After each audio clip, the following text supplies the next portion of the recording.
Hello everyone and welcome to the channel. I'm Emmanuel, I'm an airline pilot, and today I have the honor of showing you my first look at the Chaos Diamond DA40. Now, Chaos doesn't have too much to do with the animal, except that these developers have a really good sense of humor in what they're doing with their name, but it actually stands for Creator of Worlds. You probably know them already from their Diamond DA42, which was a really excellent aircraft and still is. Now, the developers over at Chaos are actually real-world pilots training for their ATPL, and they decided they want the aircraft they fly in their training in the simulator for practicing purposes. And therefore they have simply created them themselves, and they did that in a really awesome manner. You've probably seen my videos on the DA42, if not I can really recommend them, but today we're going to have a look at their brand new and upcoming Diamond DA40. Now you might say, but we already have a DA40 in the simulator by default, and that is true. But believe me, once we're done with this video, you will absolutely understand why I'm going to say that it's absolutely going to be worth those $25 for an aircraft that is made for real-world practicing purposes in mind. Now we do have a wonderful outside model over here that really is very detailed. We are going to have a look at a couple of those in a few moments. For now, the typical Diamond T-tail that has those down-going winglets, let me just call them like that. And something that you might already have noticed while we're walking around is that you've got all these remains of flies and stuff like that on the leading edges of the aircraft. Something that is very realistic. You can see that on the wings over here as well, everywhere as we're going inboard. Something that is very realistic for aircraft like this one. Now let's have a look at a couple of the details, and we're going to start just by having a look at the nose wheel down here. Good level of modeling all over. Now something that we might have to think about is that little marking over here, which should have its counterpart on the tire itself. But, well, we are just going to be happy with that today. Now, if you look at this nose wheel, you will notice that it doesn't actually have any steering mechanism attached to it. You actually steer the real-world aircraft just by using differential braking. Something they modeled very well, but something that if you prefer to have, let's say, a little more conventional steering, you do have options available for that. Overall, there are many options for this aircraft, and we are going to go over a couple of them in this video. Something that really stands out as well is the landing light mechanism over here, and that one just looks pretty good. Overall, the visual model of the aircraft is really impressive, also if you have a look at the strobe light over here. So I'm really looking forward to step in now and show you the inside model. And you're probably familiar with this cockpit, but what you're probably not familiar with is that you can handle all the circuit breakers in this cockpit, so better have a very good look from the side here. That makes it rather easy to spot a popped breaker. And you also do have very high quality modeling, not just in the front, but also in the back of the aircraft. Note the fire extinguisher down there and that little plate marking they have here, with a Chaos logo and made for X-Plane and Flight Simulator. I like it. I do really like it. Good modeling inside and out. Now let's go ahead and close up that door in the back over here and power our aircraft up for a little first flight.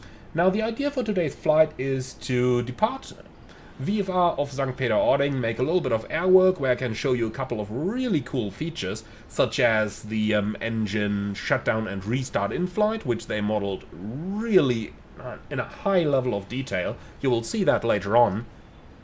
But also the stall model of the aircraft and the general flight model. Well, so let's give it a go. We are going to close the canopy. I did already fly a little pattern before starting this recording, so the engine is still warm, and a couple of the instruments have already been set. Kinda makes it feel a bit more like your average club aircraft, if you ask me. Now let's go for it. So the battery switch is gonna come on. We'll wait for the Garmin G1000 to boot up, and you will notice that it is the working title G1000, but they have enhanced it with a couple of features. For instance, we do have the checklists available over here, which is the page on which the G1000 actually opens. And there are quite a couple of these available. So let's quickly go into the checklist there, and we are looking for the normal checklists today. So let's just exit that, go back into the checklists, and then we are looking for checklists, and we are looking for, well, the groups actually. So let's go down to the normal operating procedures, which we are going to select down here. And then we can go on to the before start checklist. Now menu, you can see the previous pilot, of course, didn't reset anything, so let's go ahead and do that for them. So reset all checklists down here.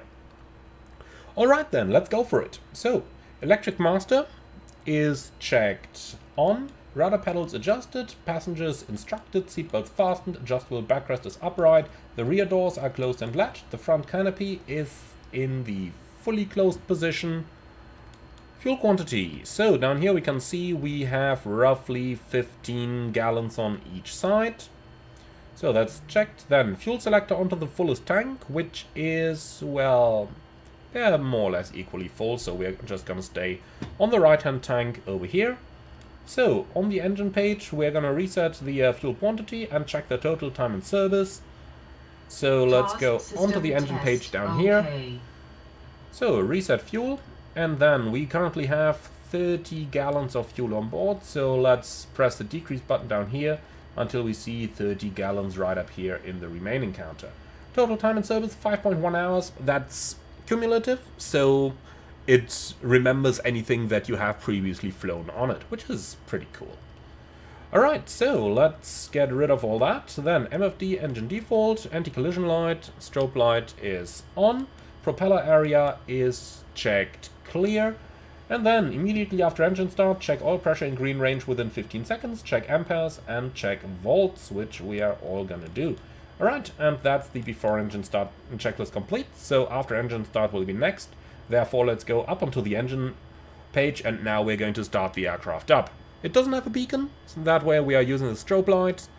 And then, in order to be able to start the engine, we gotta prime it. And I can tell you that much, priming that aircraft is absolutely mandatory. You gotta get that right. Now I'll do a separate tutorial on that together with the developer so that you will get all of the information you need. But let's go ahead and start the process now, and I'll show you straight away. So we are going to open our throttle by about 3 centimeters, then turn on the fuel pump.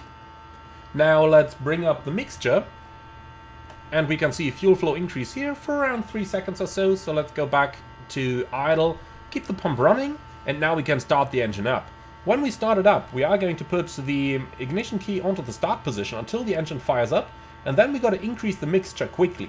Now, they did implement some features for those of you who don't have a hardware mixture access, so that you can get all of that done at the same time. And if you press the automatic start button, Control E, then you can even see an automatic script play that is going to show you the entire sequence. So that's a pretty cool thing. Alright, but for now, let's go for it. So I'll zoom out a little bit. Now let's bring the key into the start position. And when it fires, mixture full forward. And here we go. That's our engine started. So let's bring it back to 1000. We can check that we do have oil pressure. And when we turn the alternator on, then we do also get positive amps, voltage above 26.5, which indicates that the batteries are charging. Now let's go down with our power until we reach about 1000 RPMs. Now we can lean it a little bit on the ground. In order to do that, I will decrease my mixture for a little bit, and now the RPMs go down, so we put it a little bit forward again, and here we go. That's our engine leaned as needed. Perfect.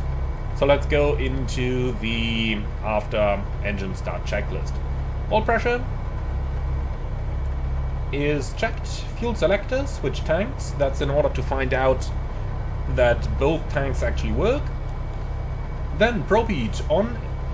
Check the enunciation and the amperage. So watch the amps and the volts down here as I'm about to turn on the ProArt. Can immediately see how how it's using up power, and the message vanishes as well. Alright, so pitot heat off, avionics master on, and then we can go into the FMS setup. Now, for today's flight, I will keep it rather simple. Let's go into the flight plan here.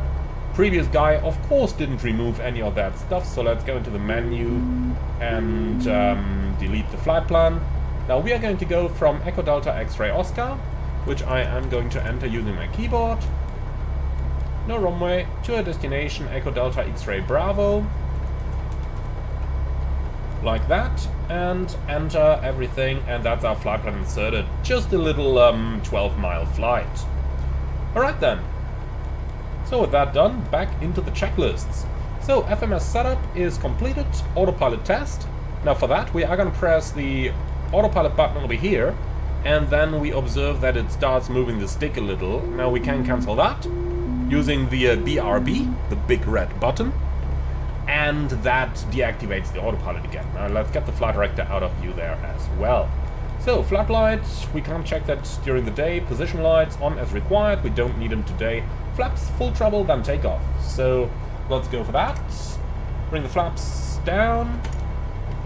We also check that visually out there and out there, if we can actually see it. Here we go. And then we are going to bring them back into the takeoff position and once again visually observe the movement of those flaps. Here we are. Alright, so full travel and then takeoff. Altimeter set and compare. So over here we are basically at sea level, so I'm going to set my QNH so that we get a 0 feet reading here. Like that. Okay, so transponder, check. Code is correct, and mode standby on the ground, of course.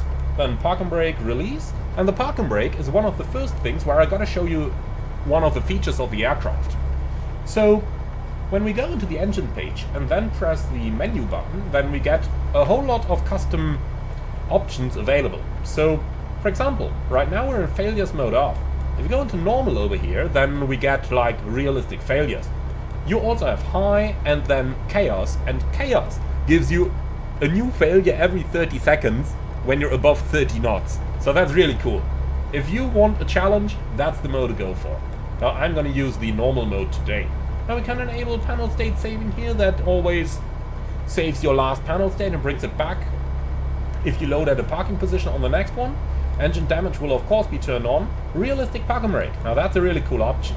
When we turn that one on, then we've got to press our brake pedals first, like that, and only then we can set the park and brake. Quite similar to what you're used to from your favorite PMDG Boeing 737s. Now, engine starter with mixture, that's the option I already talked about earlier, that it automatically brings up the mixture when the engine fires, for those of you who don't have an easy access to a mixture access on your hardware. Apart from that, we do have panel shaking here, and we can reset our damage and failures, and we can accelerate the trim speed if we like to, or slow it down. Now, personally, I'm rather happy with what it is for the time being. So those are the options that we have available up here. Alright, so with that, we can go park and brake release. And during taxi, we're gonna check the brakes and the flight instruments, and that's our after engine start checklist complete. So, for the taxi, our aircraft is equipped with only differential braking for the steering on the ground, but for those of you who don't have that available, or for those of you who just don't like it, we always have options in Chaos aircraft. And in FS24 you can use the G button to trigger between different steering modes. In 2024 you can use the hashtag key. That's for those of you who are probably under like 25 years old. And with that you can change the steering mode. You'll see that over here. So you've got steer brake, steer nose wheel steering, and steering off. Now we're going to use steer brake because we do want to steer the aircraft realistically. Alright, so let's release our brakes. Add a little bit of power to get it moving. It should start rolling at about 1200 RPMs. And you can see it's doing that. So a little bit of differential braking in order to get it around the corner. And that's where a small flight sim limitation comes into place here, which requires us to use a little bit more power when we want to go through the turns. For normal taxi, you can see the 1200 roughly is pretty good. But if we used our brakes in order to steer, then we might need a little bit more in order to prevent it from stopping. So, looking at the windsock, we are departing off runway 07 today, so let's make our way to that runway. Now here's a little point while we're taxiing. We are of course cross-checking our instruments, making sure that they move into the right direction, make sure that the indicator up here moves into the correct direction, and we generally verify that all the flight instruments respond the way they are supposed to respond. So we do have some 10 knots of crosswind today with a light headwind component, so that is going to make our flight interesting.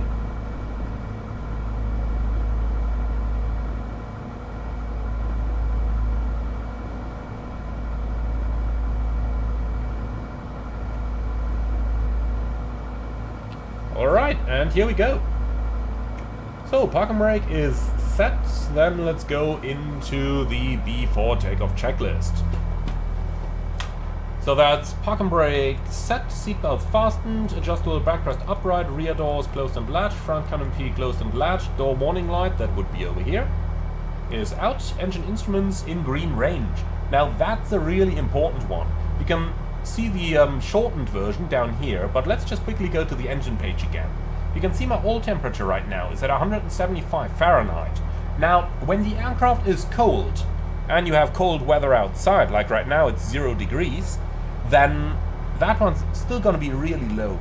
In very cold weather, it can take up to 20 minutes for the oil temperature to reach the green range. Now, looking at YouTube videos of the real aircraft, quite some of them are departing with the oil temps around 100 Fahrenheit because they probably just can't be bothered to wait. But good manners would dictate that you actually wait for the oil temps to come up. In order to facilitate them rising a little bit quicker, you can go to 2000 RPMs and position the aircraft into the wind. That is going to help a little bit. Alright, for the purpose of our checklist now though, everything is in the green range. Alright, circuit breakers checked, and those are all in. Alright, mixture rich. And then we can do the run-up. So that's throttle, 2000 RPMs. So let me increase that throttle. And I gotta say, I really like the way the throttle reacts. In real aircraft, one of the first things I noticed is how small inputs to the lever create quite some revolutions on your engine. And overall, you make an input, it takes a little while to respond.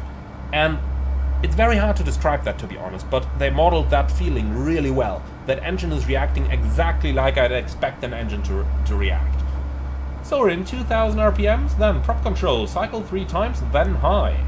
So cycle basically means pull the prop lever back, and then we're looking for about a 300 to 500 FPM drop. And when we've achieved that, we are going to push it back forward again. Here we go, 300 for the first time. Then let's do a second one. So that's the second time. And then we can do a third one. Like that. Perfect. So, magnetos. Max 175 drop and 50 differential between the two magnetos. Well, let's go for it. We're in 2010 right now. So let's go to the right magneto. And we're losing about 80. Back to both. 2000 RPMs again. Now let's do the left magneto. And we've lost about 100. So there's a difference of 20 between the two magnetos. Alright, and that's checked. Now circuit breakers and voltage. Again, the breakers are in and the voltage is looking good. And then throttle to idle, see what's gonna happen. Really like the sound of that engine running down. Sounds are made by Boris, so yeah, you know what that means. They are gonna be good. Alright, and then let's bring it back to about 1000 RPMs. Really like the way that engine responds when pulling it back into idle. Those GA engines, they normally don't like that. Alright, electric elevator trim checked and set takeoff trim. So that is working, and then we can just set it into the middle to the takeoff position. Alright, flaps, check takeoff. They are. Flight controls, check. And fuel selector, fullest tank. Let's be honest, they're about the same. So that is fine. So then we're clear for lineup. The approach area is clear. So electric fuel pump on, which it is. Pitot heat as required, we'll turn it on. Transponder, code and mode checked, so we are going to turn it on in the alt over here, Squawk 7000. And then parking brake release. Now let's quickly do the lineup procedure as well. So that is going to be landing lights on, approach sector clear, runway identify, and that's our lineup checklist complete. Perfect, then let's exit the charts, and with that we are ready to go. Pattern altitude is 1,000 feet. Let's give it a go. So brake released, let's add a little bit of power, some 1200 or so to get rolling.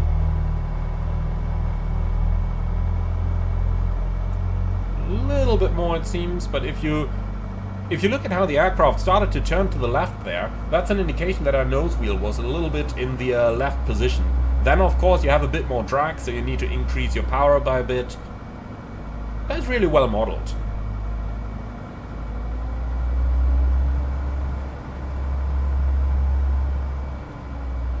Alright, overshot that turn a bit, but we can correct that at the start of the takeoff run. So, timer, reset what the previous guy had, and start. And then, let's go, take off. We do need a bit of right rudder there. Power is set. Ooh, that was quite a bit of wind. Alright, back to the center line, and here we go. Very nice ground control. Rotate. Alright. So we're in the air. Let's see how high we can get without touching those clouds. And let's hope that we can reach a decent altitude for our air work.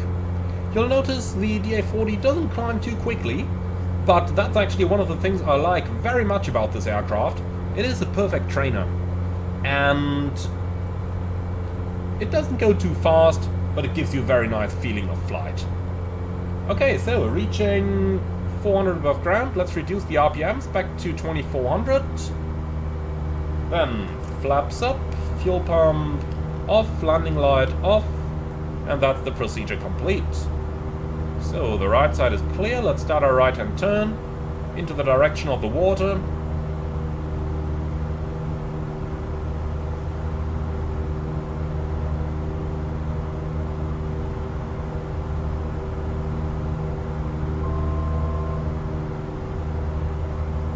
Here we go. So it does look a little bit like the clouds are going to be around about at 1,000 feet. So let's just level off over here. Leave the traffic pattern.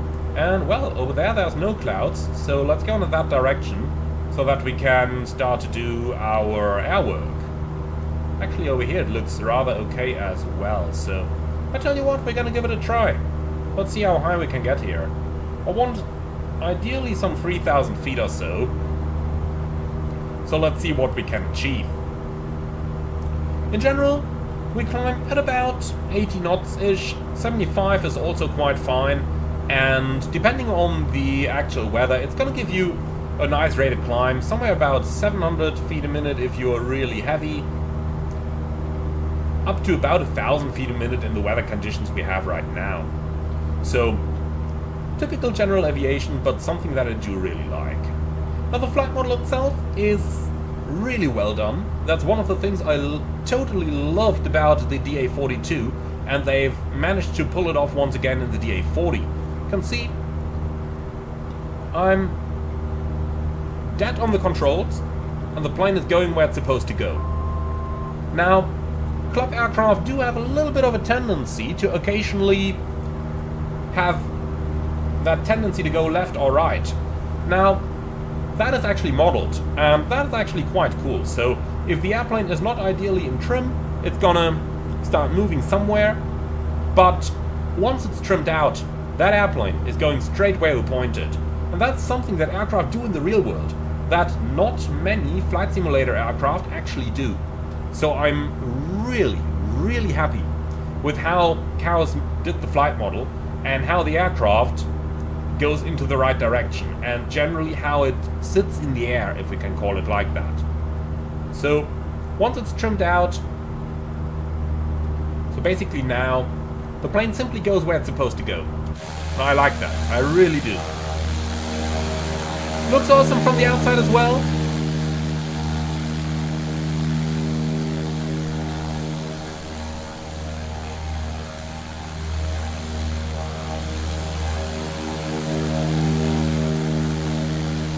And I gotta say, the sounds are really excellent as well, aren't they?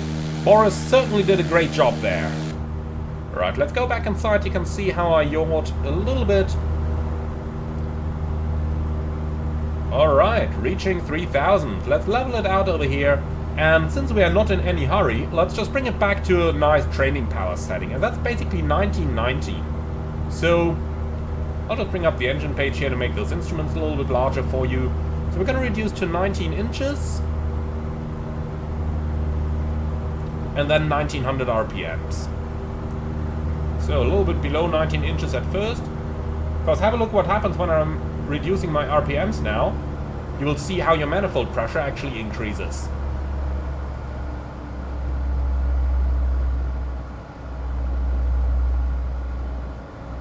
So 1900 RPMs, 19 inches. Then we can use the lean assist real quick in order to find the best mixture. So the assist is on. Now I'm pulling back on the mixture down here and watch the EGTs change on the top of the engine display right now.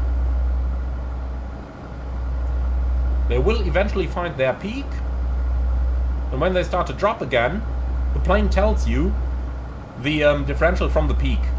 Now, for today's purposes, I'll simply set it round about at the peak, and that's totally fine for me. So we'll roughly keep it over here, that should be fine. Alright, and that's the lean assist carried out. Now, let's go ahead and start with a little bit of air work. The basic maneuvers that you're doing on pretty much all familiarization flights are going to be a couple of steep turns and then maybe some stalls. So let's go ahead and go for that. We'll start checking that the area is clear. Now let's go ahead, we'll start a left-hand turn there. Very nice stick to rudder feeling, by the way. So 45 degrees of bank. Increase the power a little bit so that we don't lose airspeed. And then simply maintain your altitude, maintain all your numbers, and that's going to give you a really nice feeling of how the airplane performs. And I gotta say, this feels pretty cool. You can see how I can exactly pinpoint the numbers on the PFD up there, which is something that I find pretty hard in other flight simulator aircraft. Now let's do the same thing going into the other direction.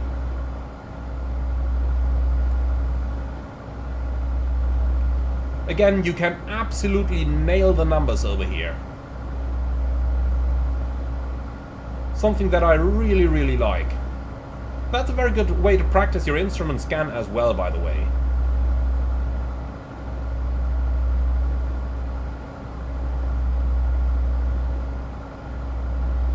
So let's complete the turn. Then we can roll wings level again. Reduce the power back to 19 inches.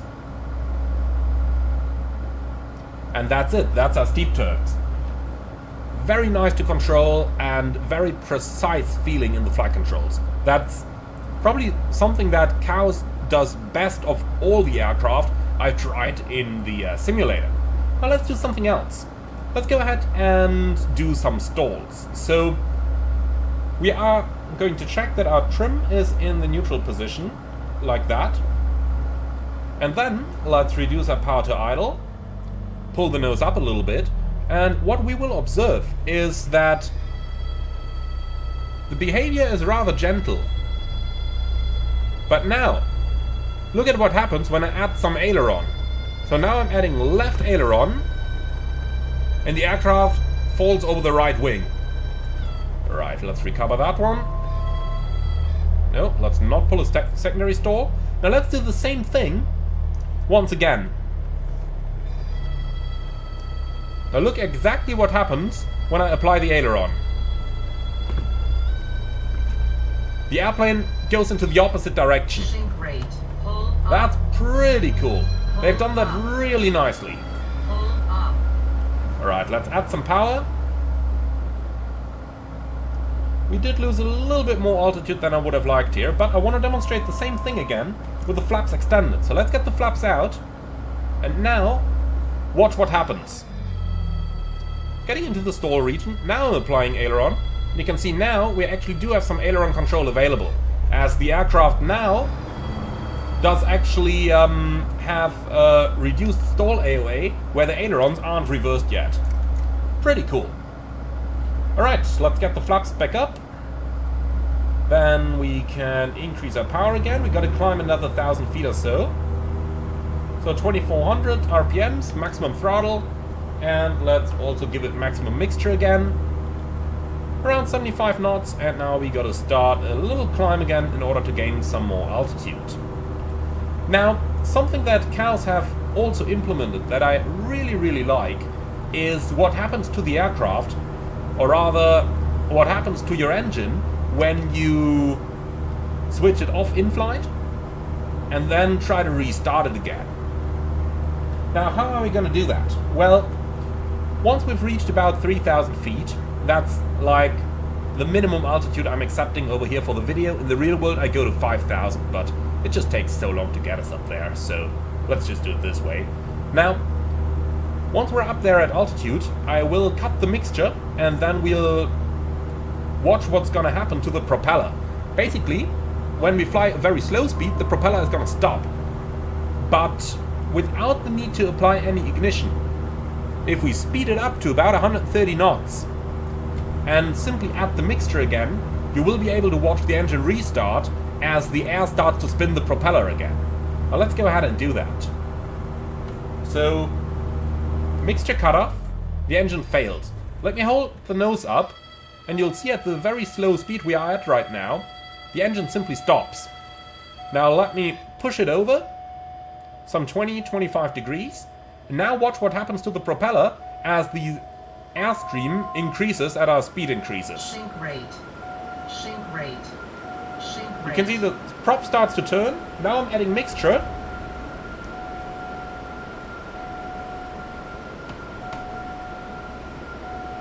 And you'll see that the engine is eventually going to restart, which is pretty cool.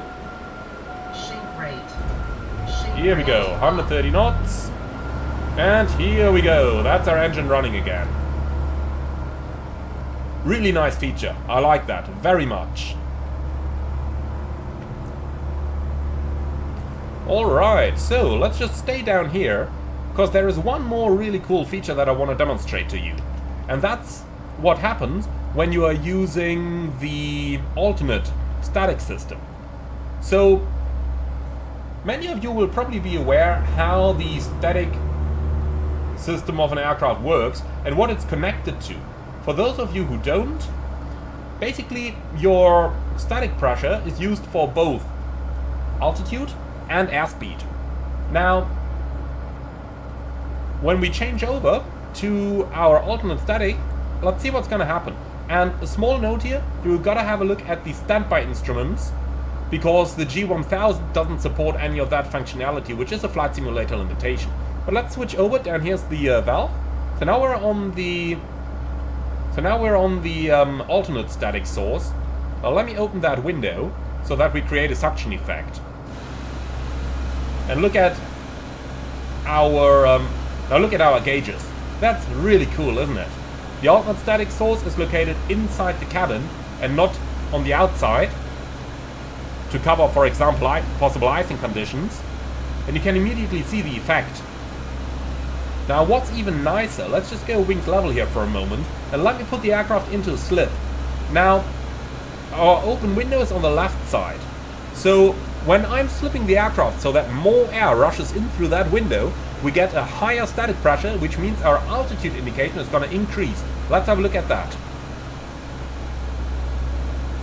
And of course I'm the idiot, and it decreases. But let me try the opposite here. You can see how that's modeled.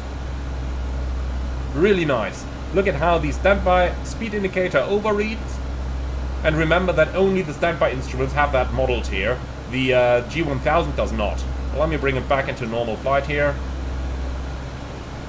That's a really neat feature, isn't it?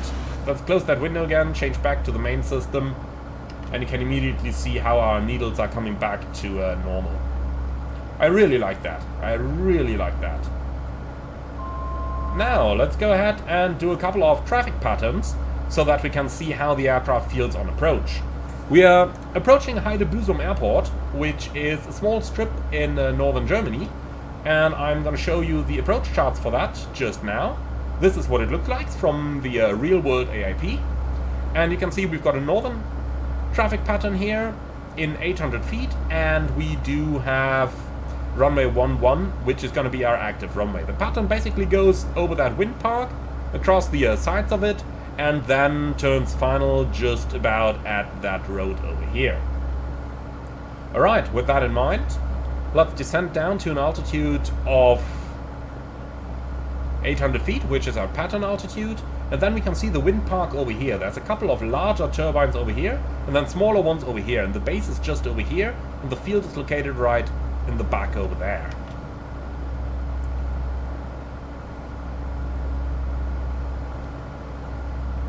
Alright, so starting the approach, landing lights on, fuel pump on, then we can keep the mixture ridge where it is. The props at 1900 are pretty good for the traffic pattern, and the manifold pressure at 19 inches for the time being as well. Alright then, let's get down to pattern altitude, and then we can establish in a nice base over here, and then proceed from there onwards. Remember, you don't have a pressure cabin, so do limit your rate of descent to less than 1,000 feet a minute, otherwise it is going to get rather uncomfy. So, entering pattern altitude, normally when you pass the beam position you reduce your power to about 11 inches or so. That nicely starts to reduce your airspeed, like this. We're below 108, so let's go flaps into the takeoff position. The wind is basically a headwind of 12 knots over here. Then we can nicely start our descent at about 12 inches. Normally that works pretty well at around 400 feet a minute at a pitch of -2 degrees. So that's a very good ballpark figure. Now here's the road. So we are going to start our final turn around about here. Of course we'll make that a little bit dependent on the wind and on the conditions. So, flaps landing. The aircraft is nicely trimmed out, very nicely maintaining its 500. Very nicely maintaining its numbers. Now for the speed, around about 70 knots for the approach should be just about fine since we don't have any gusts here. And the aircraft's normally holding that pretty nicely on the approach. So now it does start to become a little bit gusty. Start our final turn.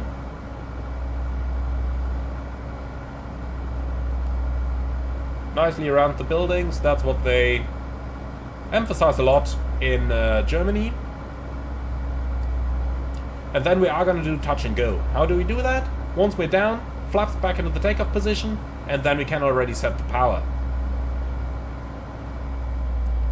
So, looking very nice. Speed at about 70 is good. And then as we're approaching the runway threshold, let's go to idle. Flare it into the stall horn. Here we are. So, flaps back to takeoff, mixture and props full forward, and then adding power. 59 knots, rotate. Round about 5 degrees of pitch, a little bit more to keep it accelerating. And here we go, positive climb. Now I gotta say, that was a pretty nice pattern. Now when you're flying in hot temperatures, you have to keep an eye on your cylinder head temperature, which can go all the way into the maximum. If that happens, you gotta flatten your climb a little bit, aka fly some faster, which then gives you a better cooling effect and therefore gets your temperatures down. Alright, let's start the left-hand turn since we're past the wind turbines here. And we're above 400 feet, so flaps up, mixture, RPMs back to 2400.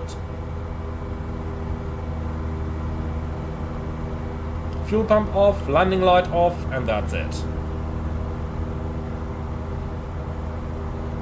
Okay, reaching 800 feet. Let's make a small crosswind. So, power back to 19 and 19.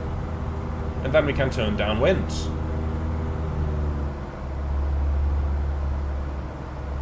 So 19 inches, 1900 RPMs is a very nice setting for a traffic pattern here in the DA40. Gives you a nice, roughly 85, 90 knots or so. And here we go. Alright, that's a runway down there. Let's be sure we enter a proper downwind. Keep clear of the houses on the right-hand side. Pretty much like this. Alright, let's also change fuel tanks real quick here. So pump on, open to the right-hand tank. Engine keeps running, pump off. Alright, now let's do the same thing again and do another touch and go. So we rebeam the threshold, reducing the power to about 12 inches. 11, 12 inches-ish. Flaps into the takeoff position. Fuel pump on, landing light on. And that's it. Now here's the wind turbines. The 4 small ones that we gotta base our base on. Lovely wording. Alright, let's turn base. Then we can start a shallow descent over here. Not too quick. There's our airfield. Oh, landing flaps.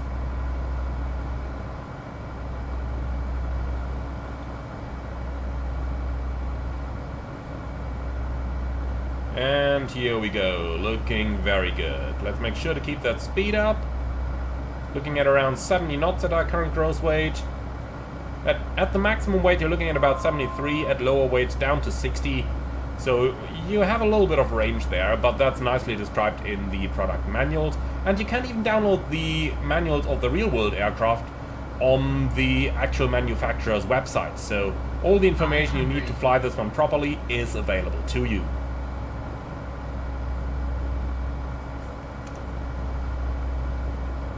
So then, there's our runway. Let's start a shallow turn towards it, going next to these buildings over here. Very nice rate 1 turn. I just love the slow speed in the pattern here. It really gives you great opportunity to practice your flying skills. Even if you're a seasoned pilot already, you can really get back to the basics here. The plane's doing that really nicely. Alright, here we are. Very nice vertical profile, very nice centerline tracking. That was a pretty good turn, I gotta say.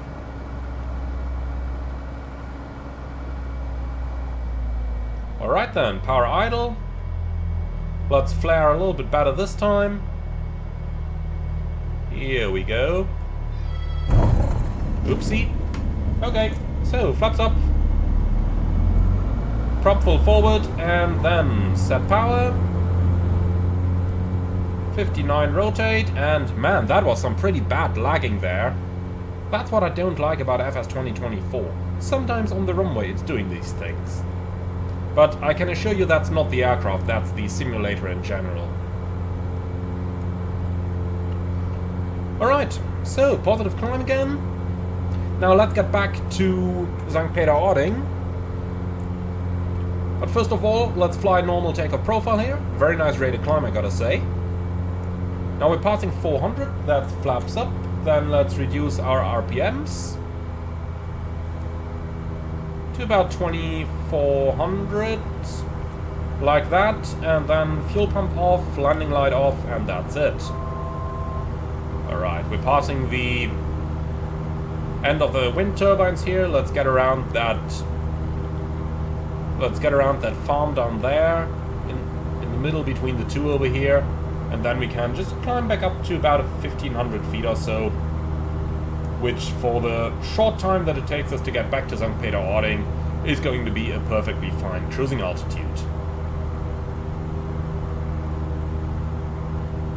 So let's leave the pattern upwind. In the meantime, flight plan, menu,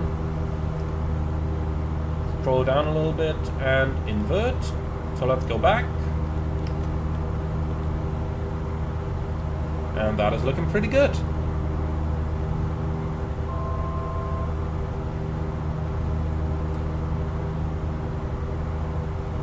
Right.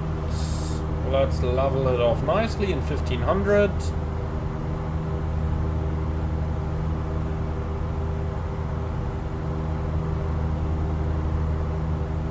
And here we are. Alright, so now I want to show you a couple of the autopilot features available on this aircraft, because they did modify them quite a bit, so you don't just have that standard autopilot, but you do actually have a custom autopilot in this aircraft. So, first of all, let's just go flight director on, match the heading, heading hold, altitude capture is already on. So with a fully trimmed out aircraft, let's engage the autopilot. And now let's see what it's gonna do. Now, in the real world, an autopilot like this would normally only fly rate 1 turns.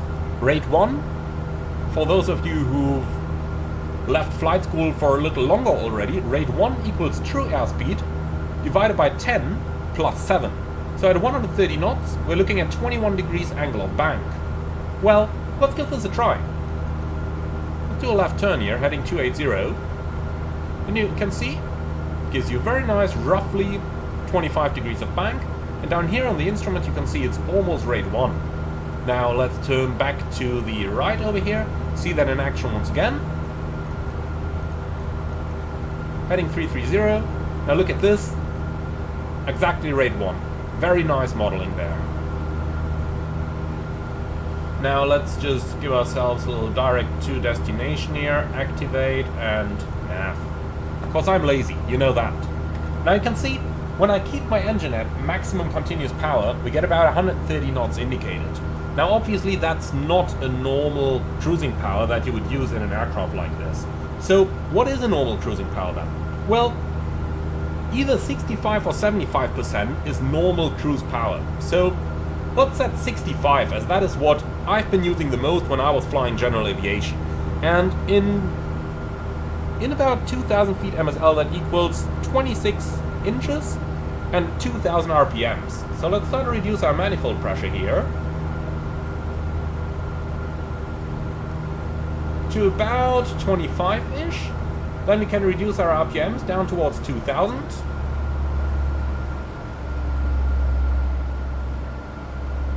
And here we are, 2000 RPMs and about 26 inches. So that's what we have now. Now let's wait a little bit and see what kind of airspeed our aircraft is actually going to give us. It's going to take us a little while for the speed to stabilize, so let's use that moment again just to have a look outside again and enjoy the beautiful views of our DA40.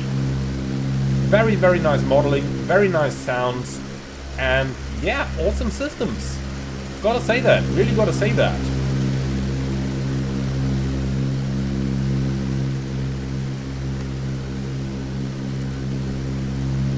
And a beautiful looking simulator, provided that it's not lagging. On previous, like 10 traffic patterns I flew nothing. Now when I'm recording, of course it starts to lag. I guess that's really just Murphy's Law, isn't it? Right, let's go back inside and have a look at where the speed stabilized. So now we're doing about 112 knots-ish, which is pretty good. Pretty good. Alright, so let's get that autopilot back off again. AP off, it is a joy to hand fly. Flight director is gone. Then, when you start a descent, don't go below 15 inches. Otherwise, you can start to shock cool your engine, which we definitely want to avoid. So, let's bring it right here, 15 inches. Then we go down to an altitude of 1,000 feet, which is pattern altitude for St. Peter-Ording, and then we'll bring it back for a full stop landing. The field is located over here. That's our airfield, if I'm not mistaken.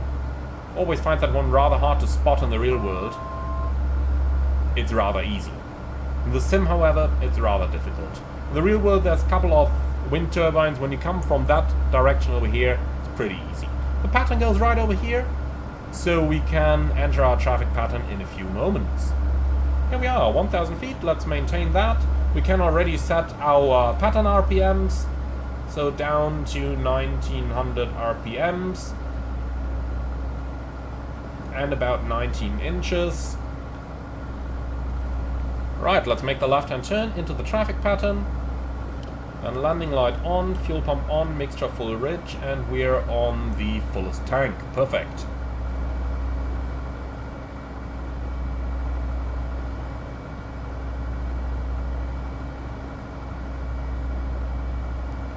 And here we are, speed is coming back. We are more or less abeam the threshold, which is just over there. So down to 12 inches. And flaps into the takeoff position. And we can already start a shallow descent over here. Let's go for landing flaps.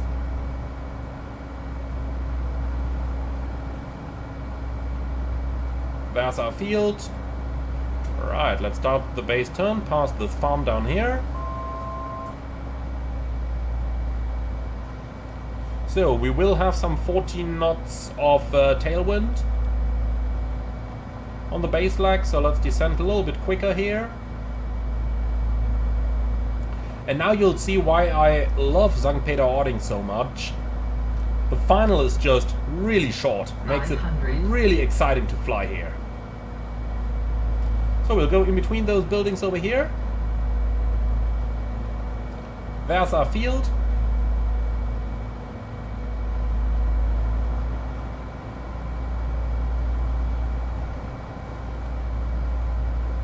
Right, and let's do the final turn. Of course, at these low altitudes, we are just going to use rate 1 turn here. And very slight overshoot. That's fine though. Alright, speed about 70 knots. Let's bring it down nice and smooth this time, and without any stuttering. So, idle power.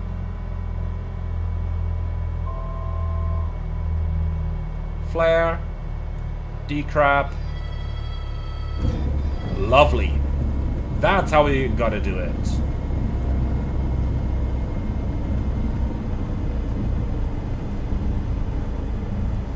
And here we are. So, let's do the 180.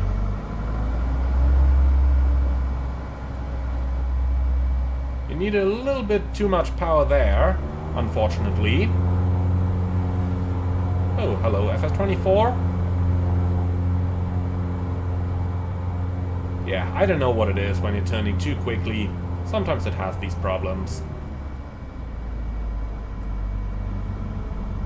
So, quite a lot of crosswind, which you definitely feel. I'm not in the brakes right now, and you can see how easily it turns to the left.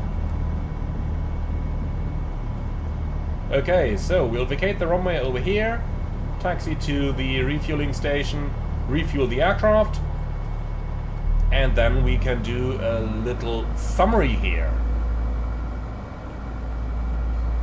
But first things first, runway is vacated, so let's just stop it over here, set the parking brake, and then we can go back down to the checklists down here. Now I gotta admit, I skipped a couple of the en route checklists because it was just too much to do in the short time, so let's do the after landing check. That's flaps up. Then pitot heat off, electric fuel pump off, alternate air, that is closed, and the landing and taxi lights as needed. And that's the after landing checklist complete. Perfect. So the brake is released. Let's taxi to the fuel station.